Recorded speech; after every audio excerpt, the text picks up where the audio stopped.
Ito pala yung simbahan na lubog nung sumabog yung Mount Pinatubo. And it's like halfway. Look at that. That is the place to be. Kaya, kain tayo, tara-tara.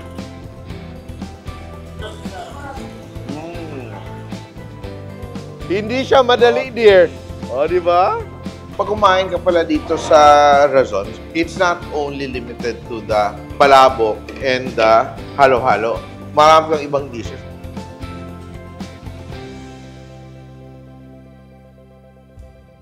Pampanga isn't just known for great food, it's also a place of history, creativity, and pride. Today, I'm joined by James Santiago, who will take me around Pampanga. Our first stop is a living center of Kapampangan heritage, language, art, and memory. Okay, so this is the Kapampangan Cultural Center or Santungan ng Kulturang Kapampangan. And it's just recently... Renovated, no? Yes po, renovated. It became the cultural hub of Pampanga. And this is also the former extension of the UP and the Pampanga High School where our former President Diosdado Mapagal graduated. So with the initiative of the private sector, they came up with the idea to convert it into a museum. Bagong structure na to. It's the original still, but Reinforced. Yes po. Galing. Yan, may mga may mga ginagamit pa before sa pagluluto. They have here. Ito, paggawa ng San Nicolas cookies, San Nicolas cookies, yes. Yung molds nila. Pero may gumagawa pa rin ngayon, di ba? Si Ching Lilian. So we still have the train station here in San Fernando. Ito siya, Which is part of the Bagbag Mabalaka stretch from Manila Dagupan Railway System. And ito yung pinaka-favorite ko, no, personally.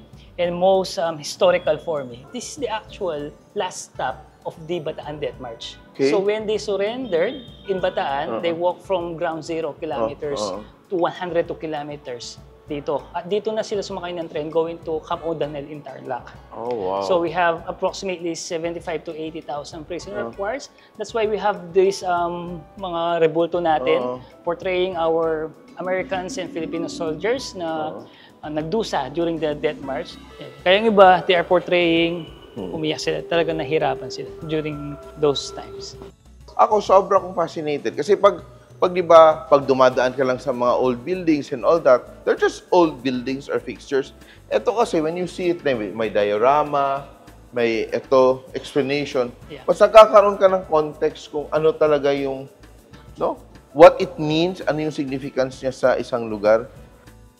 Well, in Pampanga, sikat din kami sa pagdudukit, no? O yung paggagawa ng mga santo. In Betis, ayan. So may mga... Or siyang wood painting, paano mo siya sasabihin? Di ba? So yung artisanship ng mga Kapampangan, nag-extend, hindi lang siya sa food goes to crafts. Ano yung pera na naabutan nyo dito? May naabutan ba kayo? Eto, grade 2. Yan ang baon ko, 2. Malalaman yung edad natin dito. Parang... Yeah, also there, the Mickey Mouse money. Ayan, Mickey Mouse money. Yung sa Hapon. Pang museum na pala yung memories ko. We've seen how art and history come alive here at Santungan. Now, let's take a trip back in time. Our next stop is an old ancestral home turned into a showcase of local art and pastry.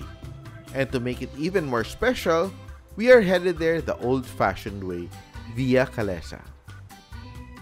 Kaya natin to. Yung anong paa muna yung mauna? Yan. Dito, sir.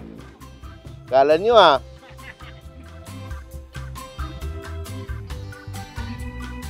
Parang nakikita siya. So saan tayo papunta? Bayan po. Sa poblasyon, pero daanan natin yung sikat na yung mga cafe, bakery, na sinasabi kong sikat yung ensaymada nila. Yung matwang bale. So ito, hindi na talaga siya ginagamit pang transport. It's basically as a tourist attraction na lang. Yung purpose talaga niya for transportation. Bonus na lang sa kanila yung mga ganito tourist. Pero meron pa talagang operational na, meron pa rin pala talaga. But yun nga, the problem, on how we parang increase the number of kalesa kasi they are declining. They're declining. From 70, naging 25 na lang sila. Yearly, nagde-decline sila.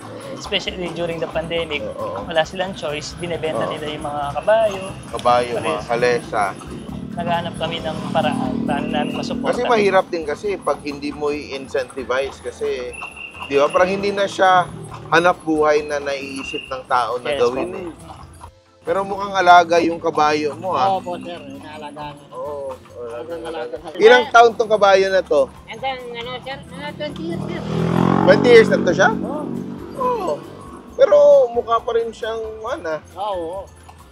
fresh na fresh. Ito, Heritage District na namin ito. So, dito makikita yung mga lumang bahay. So, this is the Lazatin House. Dito tayo. Ito, yung Matuwang Balya Coffee Shop. Okay. And andito na tayo at kakain na tayo ng merienda natin. Okay, yeah. So, this is the special ensaymada of the family Lazatin. So, ito talaga yung pinaka-iconic pastry nila dito. So, way back before, this is the original SL Supermarket and they're already serving this pastry or yung ensaymada. Narinig ko to. Pinag-uusapan to. Old school, oh. Ang bango. Ito talaga, malalaman mo talaga yung amoy ng totoong queso de bola. It's light, oh. Masarap pala talaga. Very fluffy. At yung dough niya, hindi ganun katamis. It's a bit savory. And, malalaman mo kung totoo yung ensaymada or tamang paggagawa because it is coiled. Hindi siya yung parang brioche na binubuo. Mas madali kung nakikita mo the real thing, no? Kasi makontextualize mo talaga na ito pala talaga part of a community kasi bahay-bahay dito. So naiisip mo lang, no, kung yun ang nangyari nung panahon ng mga Hapon, mga Amerikano, ano yung chismis sa kabilang bahay? Di ba dati naman, chismis naman talaga yan eh, di ba? The revolution was organized through chismis. In a way, di ba?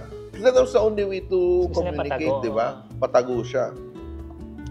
Pero, hindi ako nagtatago. Ito, isi-share ko to sa'yo. Hindi ko siya tinatago. Yan, no? Masarap na! Masarap siya. Ito yung ano. And dati nga, talagang nagpipre-order na yung iba kasi madalas talaga maubos ito.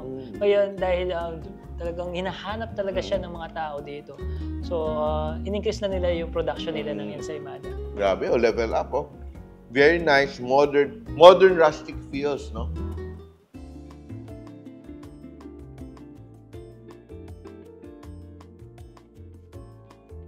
Ito, gawa ni Philip Torres.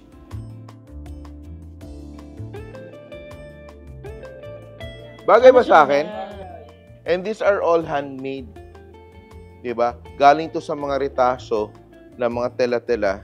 Then, he crafts it into like a different fabric. Ito, hand-stitched. Mga reused. It's sustainable clothing. So, mga used na mga tela galing sa sako ng harina. And hand-paint, ito naman hand-painted na mga basket na bags. From the quiet charm of Matuwang Balay, the San Fernando Market is where stories, flavors, and people all come together. It's where you can feel the pulse of the community, full of color, chatter, and of course, great food. Let's take a look around and taste. Nakita mo, ang daming kumakain, no? Mukhang maraming masarap. Hello! Sikot ng lengua, tsaka yung yun. Siyempre, di mawawala yung favorite. Okoy. Hello po. Sige, tatlong okoy. Thank you. Uy, may palabok. Ganito ba talaga kayo kumain? Oo, sir, kasi alam mo naman mga Kapampangan, mahilig sa pagkain. So, ang dami natin, may okoy, may palabok, may kare-kare, may asado, may kilayin, may tidtad, may lengua. And appetizer pa to.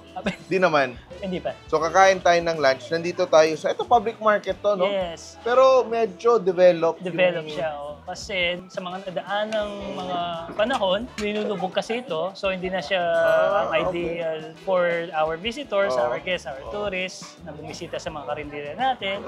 So the plan of the LGU is to renovate at pagandahin siya. Pagandahin siya. At ito na siya. Nag-start na kami to develop palengke tours.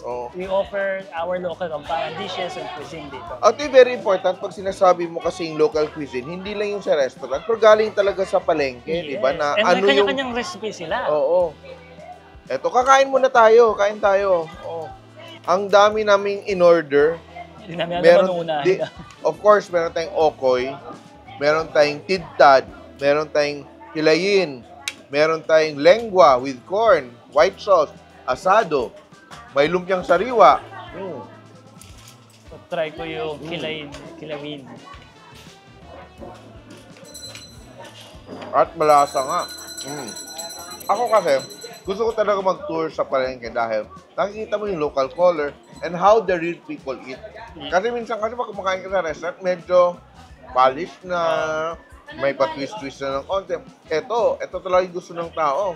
Tsaka yung mga tao, hindi man kumakain. Oo. Hindi lang mga estudyante, no? Hindi lang mga government workers, but even makikita mo yung mga usually kumakain sa restaurant, pupunta talaga sila dito. Pero sa mga local fare, ano yung paborito mo?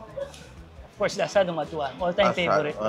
Kasi in any occasions dito sa Pampanga, no? Especially sa mga fiesta namin, hindi mawawala yan.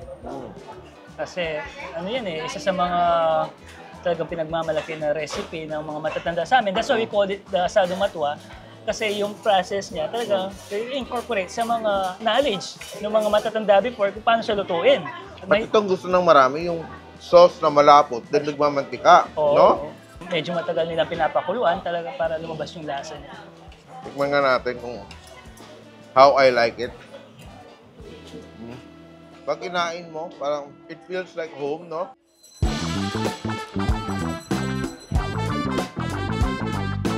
Explain mo nga itong kilayin. Kilayin, parang siyang, linuto siya sa may suka. Suka. Oo. Tapos makikita mo yung liver, yung pork, tapos yung parang bopis, no? Tapos yung baga niya, yung ikisama mo muna yun, parang nagpuputok-putok muna yun, parang iprito mo muna siya bago mo lagay yan. Okay. Puputok yan pag naputok-putok na siya, doon mo lang ilalagay para yung lasa. Then yung asim talaga yung nangingibabaw, no? Asim, Tapos pag naano na yung baga, doon mo ilalagay yung karne. Ilagyan mo huwag ka muna magsasabaw, pabayaan mo siyang mapiritong konti. Tapos suka. Matusta. Doon ka na magsasangkap. Huh? What a day it's been. From art and heritage to food and everyday life, Pampanga truly shows how culture lives on through its people. Everywhere we went, we could feel the deep pride and connection to tradition. That's what makes Pampanga so special. It doesn't just preserve its culture, it lives it every single day.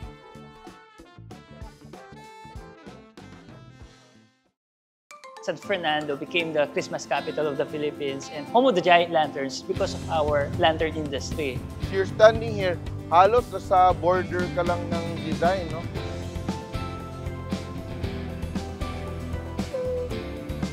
It meets the sweetness and the sourness. Simple.ph. Living made simple.